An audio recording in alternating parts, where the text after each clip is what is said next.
Hello. Hello.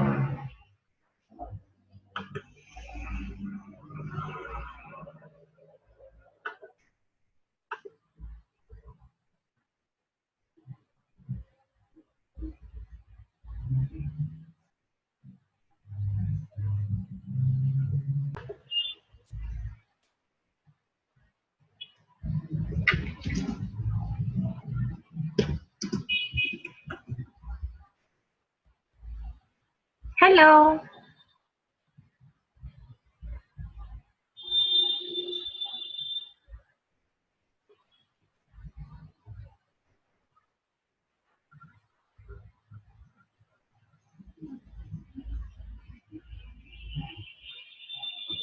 Hello guys, how are you?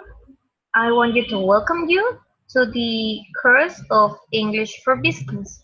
So we're going to start recording now.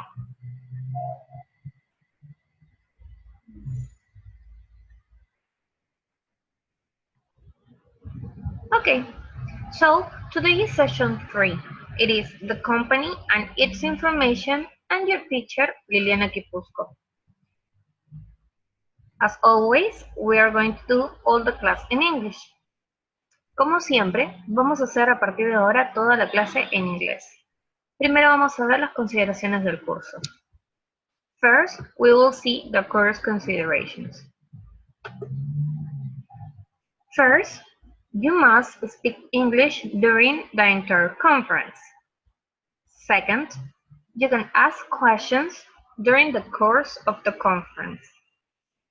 Third, I would really appreciate you sharing anecdotes, experiences, or maybe any kind of problems you have right now that are related to the subject in order to help you. And finally, fourth, at the end of each session, we will have an exam. This will be an exam of 10 multiple choice questions with 4 alternatives. So, we said that today it is session 3, the company and its information. So first of all, we're going to see what company means. In Spanish, empresa. According to Cambridge Dictionary, company is an organization that sells goods or services in order to make money.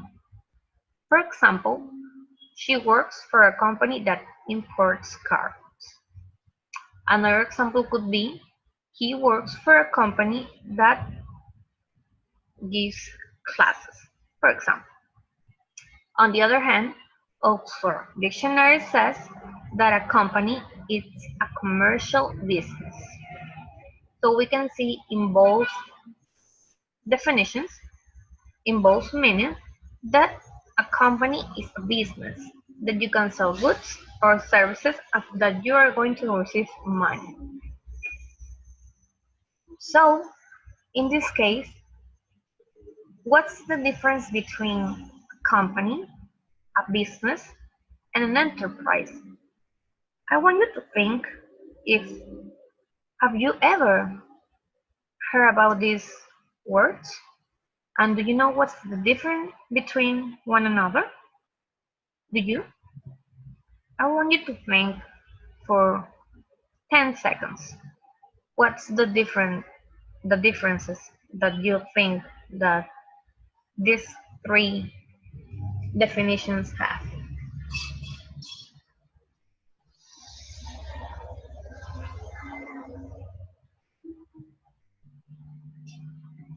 Now, we're going to see the differences.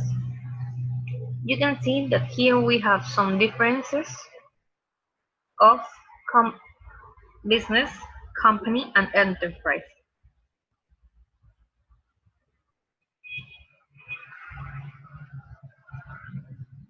For example, we're going to see first about the sizes. In a business, the size of a business is small. On the other hand, the size of a company is big. And also the size of an enterprise is big. So now we know that a business is a small and a company and an enterprise, these are big. Then we're going to see the type. So a business type, it's really simple. On the other hand, a company has it is a little more complex. On the other hand, we have that an enterprise, it has an informal meaning. So it doesn't mean that it is exactly like a business or a company. It just means that we are talking like in an informal meaning. Then we have debt. In this case, the debt of a business, it will most likely affect the personal belongings of the owner. On the other hand, the company, the company's debt most likely is the owned company's responsibility, and on an enterprise, it will depend. Finally, the meaning of enterprise, it could mean a company or someone who shows some initiative by taking a risk. In this case, could be a startup. Maybe you have heard about this word.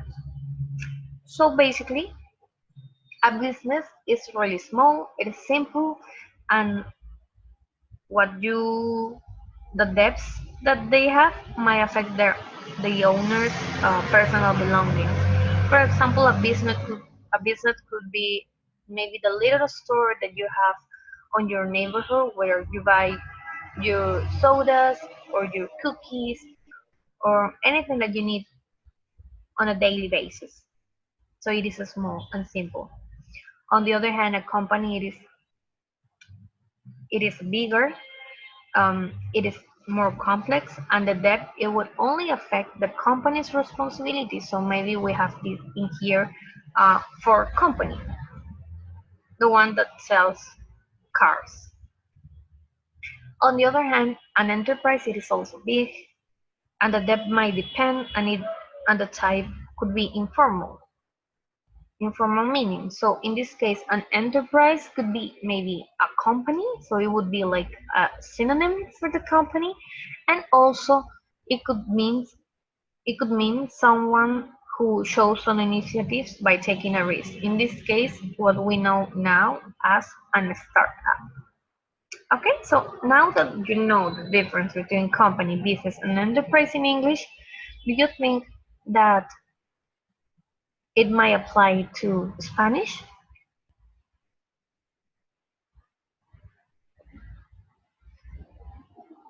Could be, right?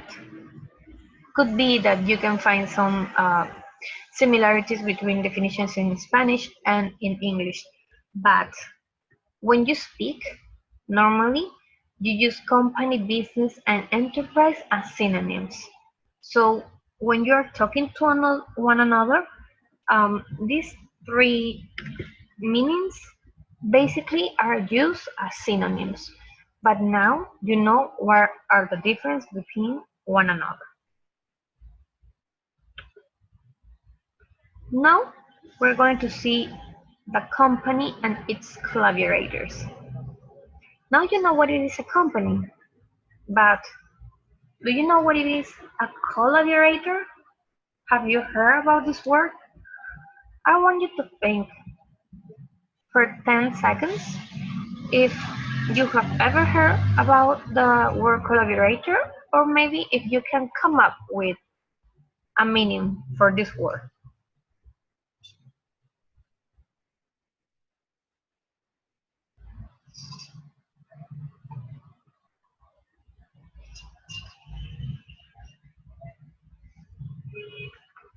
Okay, so now we're gonna see the part of the company and its collaborators. So in Spanish would be la empresa y sus colaboradores. In this case, a collaborator or a colaborador in Spanish, according to Cambridge Dictionary, means that it is a person who works together with others for a special purpose. On the other hand, also Oxford Dictionary says that it is a person who works jointly on an activity or project, could be an associate. So in this case, we can see that both meanings have some similarities, right? It means that it is a person who is going to work with you, if it is your collaborator, to do something together for a special purpose, or maybe in a special activity, or maybe in a special project.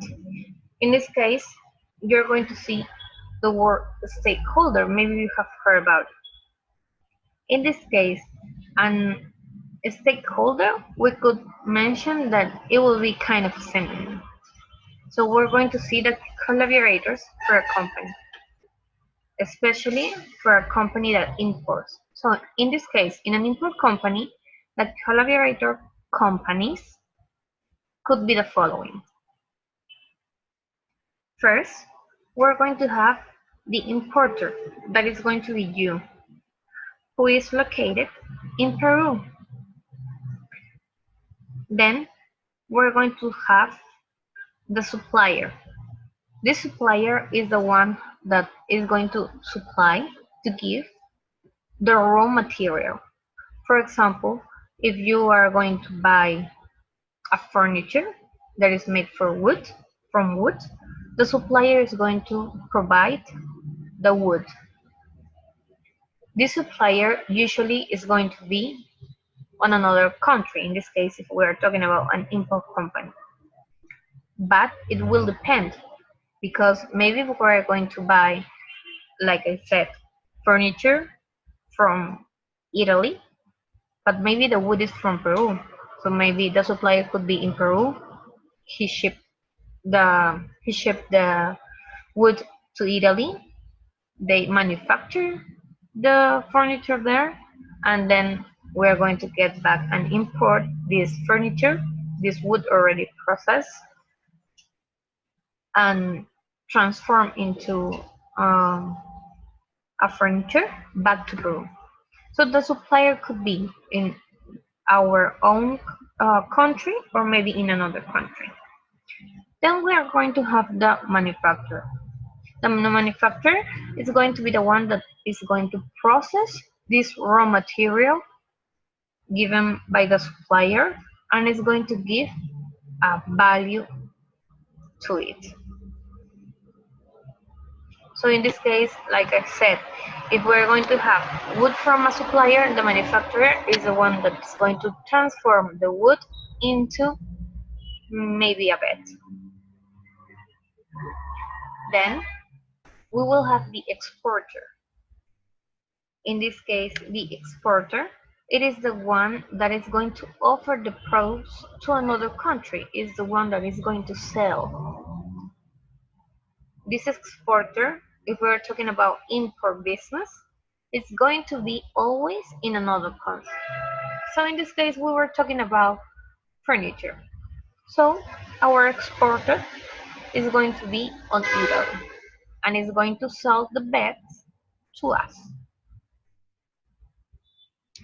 Then we're going to talk another, in this case, another collaborator is going to be a freight forwarder.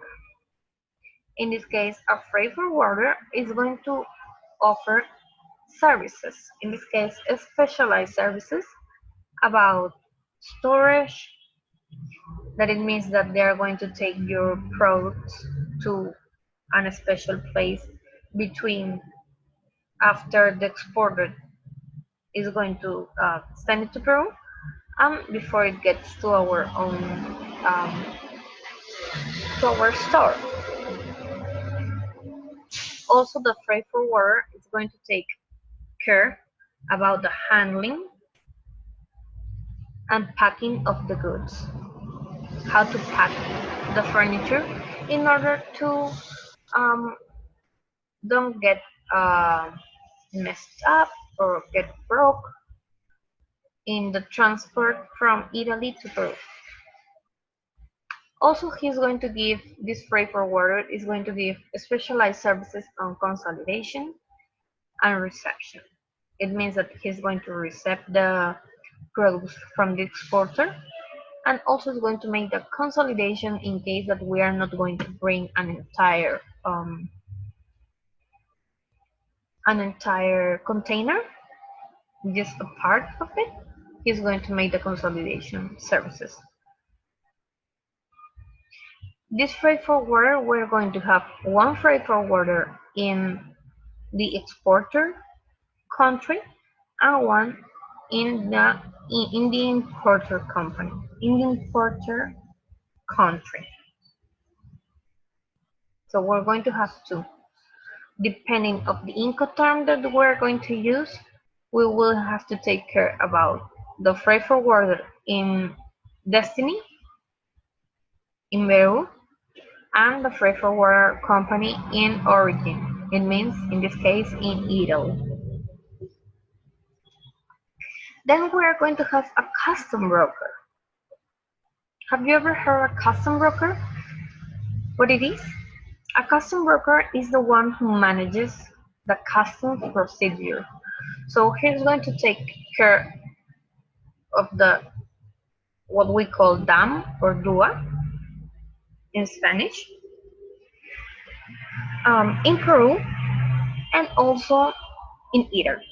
So we will most likely in an import process, we will see or we will have two custom brokers, one in origin in Italy and one in destiny in Peru. Also, we're going to have a distributor.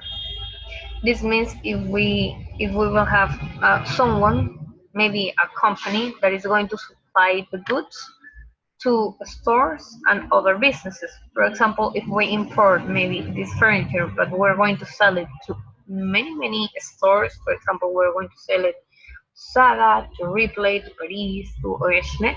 Maybe we will work with a distributor that is going to supply these goods to these stores that we're going to work with.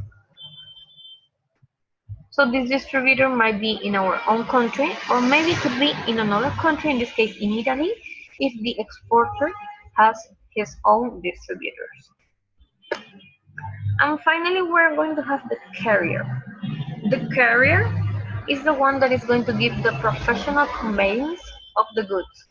In this case, it means the one that is going to transport the product. What we would call in Spanish transport. So the courier is the one that is going to take the products from Italy to Peru. Maybe if we send it by air on a plane or by sea on a ship. So these are the most important collaborators in an import company. Maybe you could have more. It is okay. Maybe you're going to have less. It is also okay because sometimes it could it is you're not going to have just a freight forwarder and another custom broker. Maybe you could have a complete service and service that it is just one company that is going to give you the services of a freight forwarder and a custom broker. And also maybe in another import procedure you might not have a distributor. You will have a carrier, but maybe you're not going to have a supplier or manufacturer. The exporter is going to be the one that is going to supply and manufacture. So these three could become just one, and these two could become just one company. So it will depend on the product that you have and the import procedure that you are going to have. Now we're going to see if a product or service presentation is important and why. In this case, a product and service presentation, it is very important. Why? Because a good presentation of the product or service that you give, in this case that you sell, could be the reason why a client buys from you instead of another, or why a supplier sells to you to a better price instead to sell to another client to a better price. Now, what are the most important, what are the key points that you need to have on a product or service presentation? I have divided to you in 6 points, as you can see here. These 6 points could mean one slide. So you might have a presentation of 6 slides, maybe on a PowerPoint. The first one might have, or must have in this case, the company information, the name and the location. Always remember to put the country, because if we're talking about import businesses, it means that not everyone has to assume that you're located in Peru, right? Because we're talking about international business. In this case, you have to put the complete name of your company. Maybe if you have a commercial name, put this commercial name, but also the legal name of your company. So in this case, if we have a company that is called, let's say, Calzados Camex, we will put the commercial name that it is Calzados Camex, and also the legal name that it would be Calzados Camex SAC. Because this last name, the one that I said last with the SAC, it is the official name of the company, and that one that the person that is going to sell from you or buy from you is going to look up on the internet to see if you are reliable or not. And then, as I said, put the location, always put in the country and the city, so the person can easily find you. Then, on a second slide, you can put a company introduction. In this case, you're going to put what you do. For example, if we are talking Calzados Comex, we will put that what we do, it is a company that manufacturers, or maybe that imports in this case, because it is an import company. It is an import company that it is importing shoes from Italy for women, let's say. And we try our best to improve the best quality and the nicest designs for our client. It could be what you do. If you sell a service, you can put there what you do on the service, what service it is. On the third slide, you will put what you need or what you offer. In this case, if you are buying from someone, you're going to put in here what you need from the person that you are giving the presentation to. For example, if I need to buy shoes for my import company, I'm going to put that I need this kind of shoes, this kind of design for women in these sizes, these colors, these materials, and this kind of price. This is my range of price. On the other hand, if you are going to offer products, you're going to put the same. What kind of material is your shoes, the designs that you have, who's your target, in this case women, the sizes that you have to sell, and the quantities that you have of each pair of shoes. So this is going to give a clear picture to your buyer or to your supplier of what you need from them or what you are offering them. After this, you're going to have the after picture. This is um,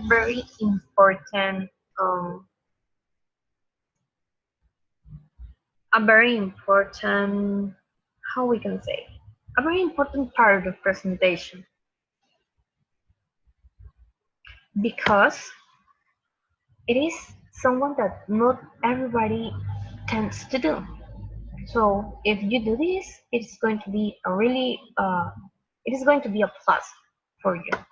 a really good point. So the after picture in this case, if you are selling a product, it means how life will look with your product or your service. So in this case, if you are selling a product, how would your client's life would look with your shoes? So you're going to have a really beautiful pair of shoes that are going to be really comfortable, or you are going to be, if you are selling to a company, you can say it is going, you're going to have the best quality and designs of shoes for women, that women are going to love it and they're going to buy it from you. On the other hand, if we're talking about a supplier, it means that you are going to tell to your potential supplier how life will look with you as a client.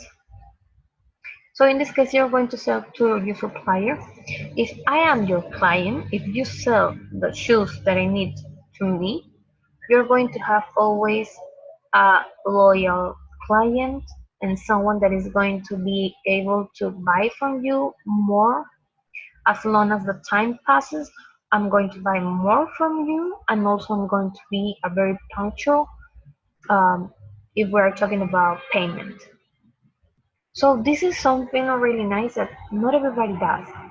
So you should do it if you have an import company, or maybe you have a regular company, not just an import company, and you are going to talk to a client, to a potential client or a potential supplier. Then on slide number 5, you can put the suppliers or customers that you work with. For example, if you're going to talk to a potential supplier, you're going to let him know who you work with. So maybe if we're talking about buying from a very big company from Italy to buy shoes from a very big company in Italy, we can let him know who are now our current suppliers of shoes. So he could know that, oh, see, Calzados Cames is working with really big companies, or he's working with very small companies and buy from many, so he's a good buyer. On the other hand, if you are talking to a potential client, you can say to him or her, or to this company, who are the companies that you work with. For example, if you are going to sell your importer shoes from Italy to, let's say, Platanitos company, maybe you have heard about it. You can let them know that you bought these in Italian shoes from this supplier, and that you right now are selling to Saga, to Replay, to Paris, to Oesle. So Platanitos will know that you're working with very big clients, or maybe a lot of small clients, and that these clients are really happy with your product, so he's going to be eager to buy from you, because he knows that if he buys from you, he's going to be able to sell the products. Then, maybe on the last slide, you can put the company logo, the company slogan, and the contact information. This is a very good, this last slide, or this last information that I'm giving you, it is best to be on the last slide. Why? Because the last thing that people see, it is the one that they're going to remember. So if it is something catchy, something that is really eye-catching, it's going to get stuck in their head. So in this case, we're talking about a company logo, your company logo. Maybe it has your name, maybe it has a little image, so they're going to remember that. Also, you're going to put this slogan. Maybe if you have a catchy slogan, you can put it there. The slogan is a small phrase that usually tends to be like a rhyme. For example, un eslogan, una pequeña frase que tiende a rimar. And finally, the contact information. In this case, it means the contact information that you want to give to your potential client or supplier. And you must put in here the person's contact name for this company or this potential company that is going to buy or from you or sell to you.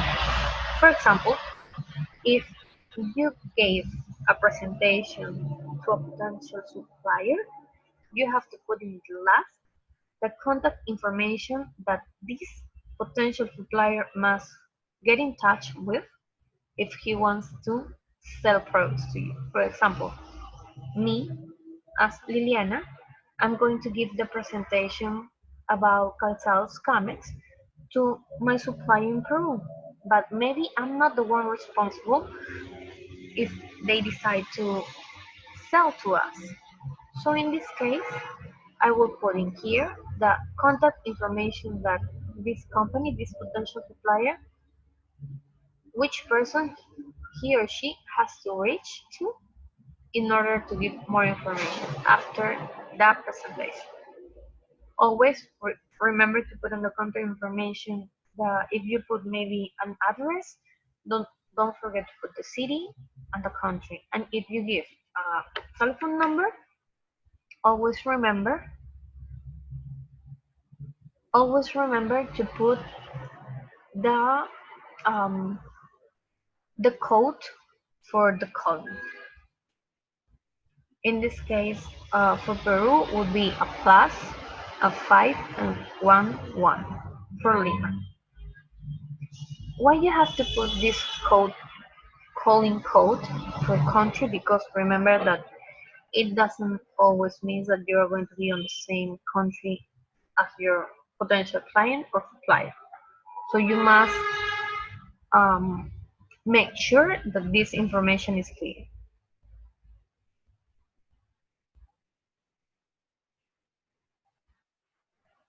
Now,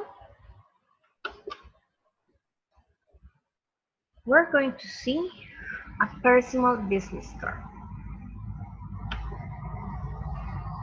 In this case, a personal business card means una tarjeta de negocios personal.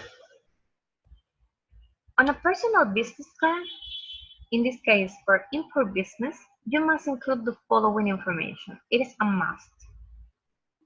You must include the logo that you can see here, for example, and here. Also, you must include the web page. You can see it here.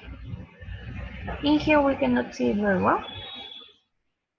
Then you have to put the email. For example, if this is a company, it says Alpha.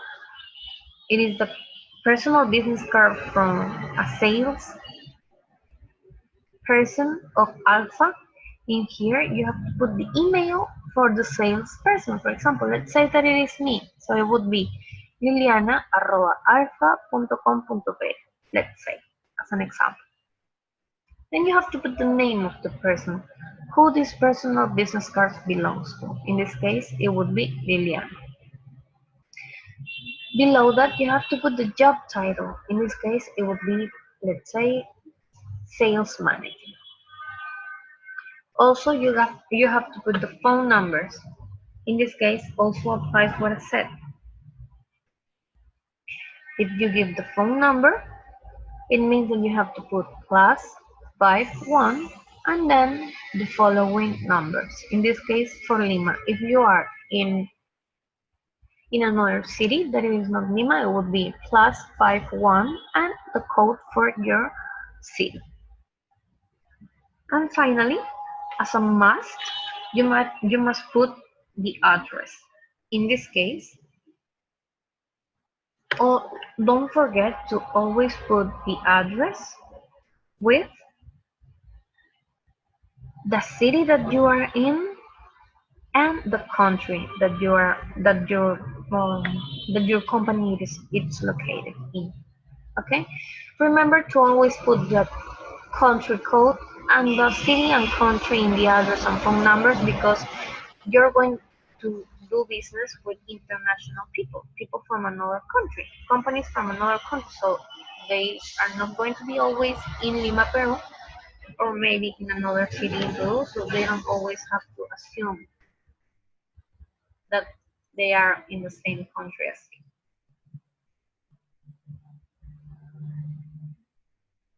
Finally, we have some additionals. In this case, as an additional, we can see that you can put also product images. Maybe if we are selling shoes, maybe we can say alpha, and maybe in here we can put some examples of the shoes that we sell. Also, we can give social networks. Maybe you have seen some personal business cards. Then on the bottom, there is a YouTube logo, a Twitter, an Instagram, and LinkedIn. Maybe if you have another kind of social network, or maybe a Facebook. We are talking about the company social network. Always remember, it doesn't mean your personal social network. It means your company's social network. Then you can also put descriptions of the services or maybe description of the products that you are giving. This point is especially if you're selling products that maybe they are really new or maybe they are really hard or technical to explain.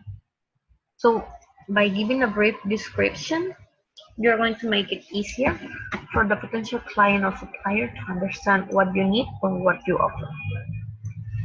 And finally, translations. I always recommend if you're going to do business with international, with companies from another countries, the basic one it is to put in Spanish. If in this case, if we are from Peru and we are not able to have two sets of personal business cards, you can put the translation in English and in Spanish. First in Spanish, then you can put a slash, and then put your translation in English.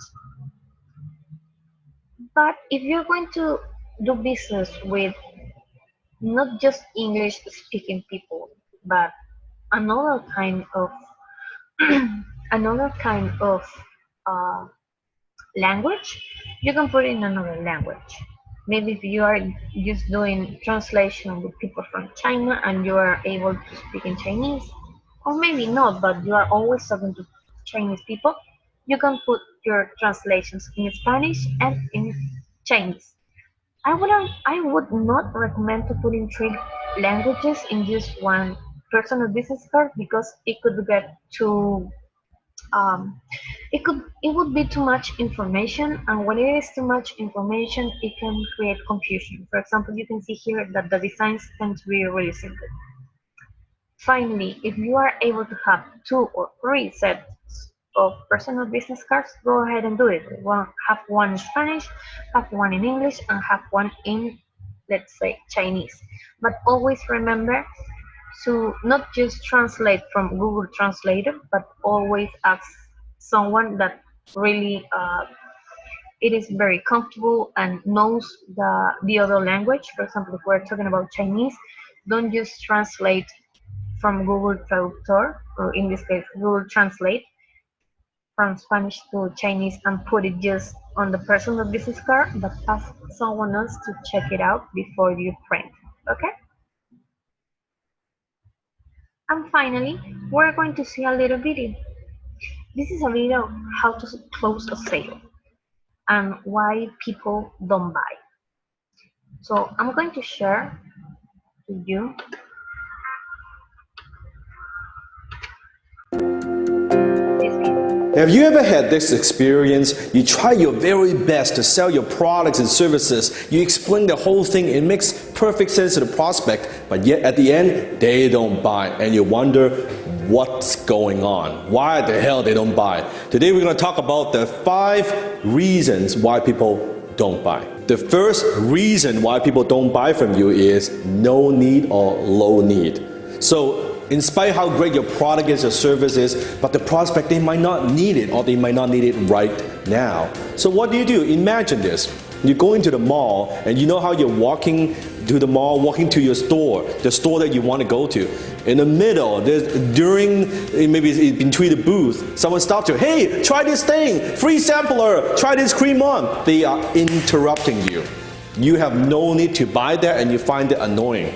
Well, there you go. There is no need. You cannot convince someone if they don't think that they need your product or they want your product and services. There's nothing you can do. With these type of prospects, it's better to cut your losses and save your time. You qualify them and then you disqualify them very quickly and then you move on. So that's reason number one. No need. Reason number two, no urgency. You see, delay kills the sale. When they say to you that, oh yeah, you know what, I'll think about it, I'll get back to you, send me more information, all of that stuff, it's lack of urgency. They don't see that why they need to buy right now. You haven't given them a reason why they need to do it right now. You see, tomorrow never comes.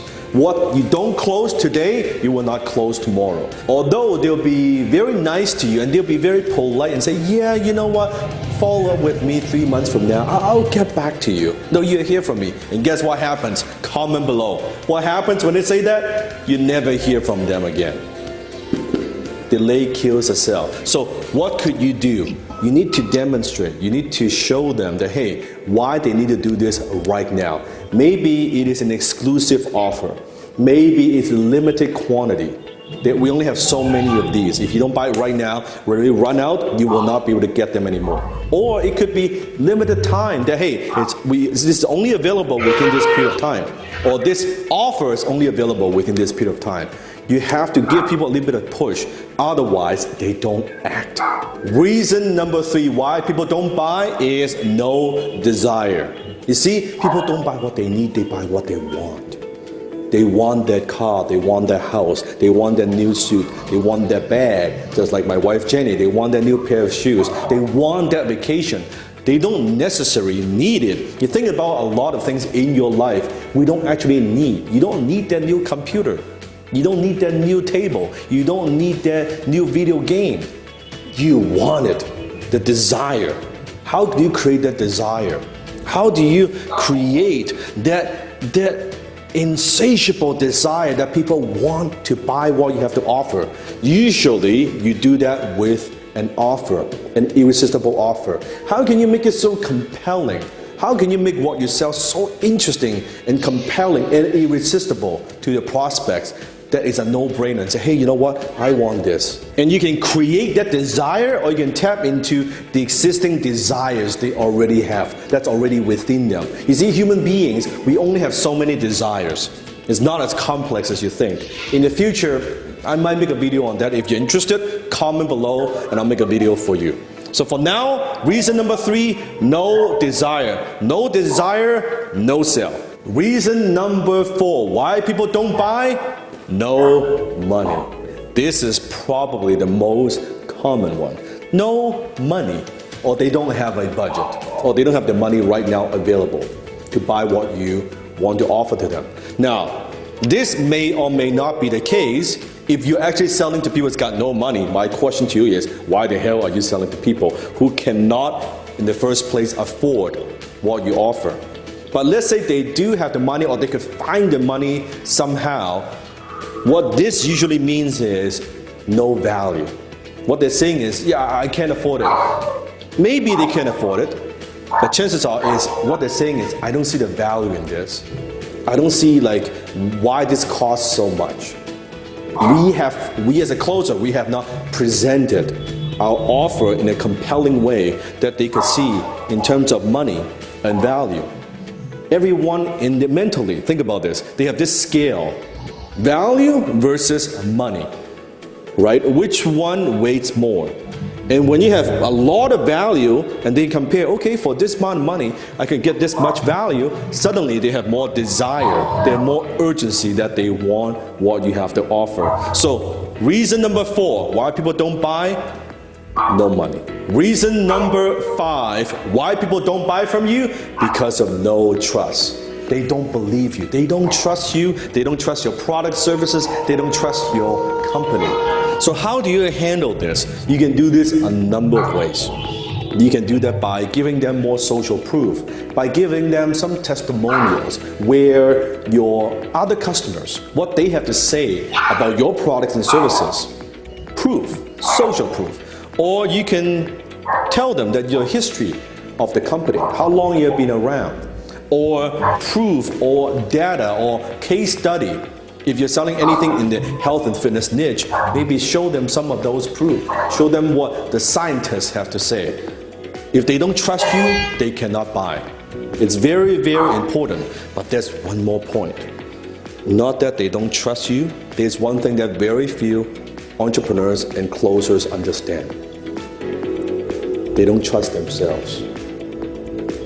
Yes, they don't trust themselves. They may trust your product, they trust your company, but they don't believe that it would work for them.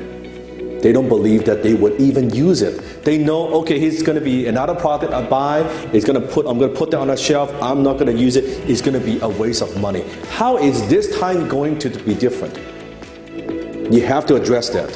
So not just trusting in you and your company and your brand, but trusting in themselves. And most people, believe it or not, they do not trust themselves because their track record is not good. So let's say you're selling a weight loss solution. Oh, here's another one. They know I've been on 10 different diets. I've tried 20 other weight loss solutions. Oh my God, this time it is going to fail. How do I know it's going to work? Even they trust you. They have testimonials. You have proof. You have all these things. But they don't trust themselves. Well, I'm not going to do this. I know. I've already looked at my track record. All these things I've tried, I have already failed. How is this going to be different? So in your marketing, in your brand, in your message, you need to address that. I want you to look at these reasons why people don't buy. No need, no sell. No urgency, no sell. No desire, no sell. No money, no sell. And no trust, and no sell. I want you to look at the way that you close, the way you're doing your marketing. How can you create trust in the marketplace? How can you make sure that you communicate and articulate your value so people can see that, you know what, it is totally worth to buy what you have to offer? How can you communicate? How can you create the irresistible offer so people desire what you're selling? How can you create that sense of urgency so they buy right now, not tomorrow? And how can you solve the problems that they have? How can you give us solutions that they need? That's how you handle these objections. So, 5 reasons why people don't buy. Think about that.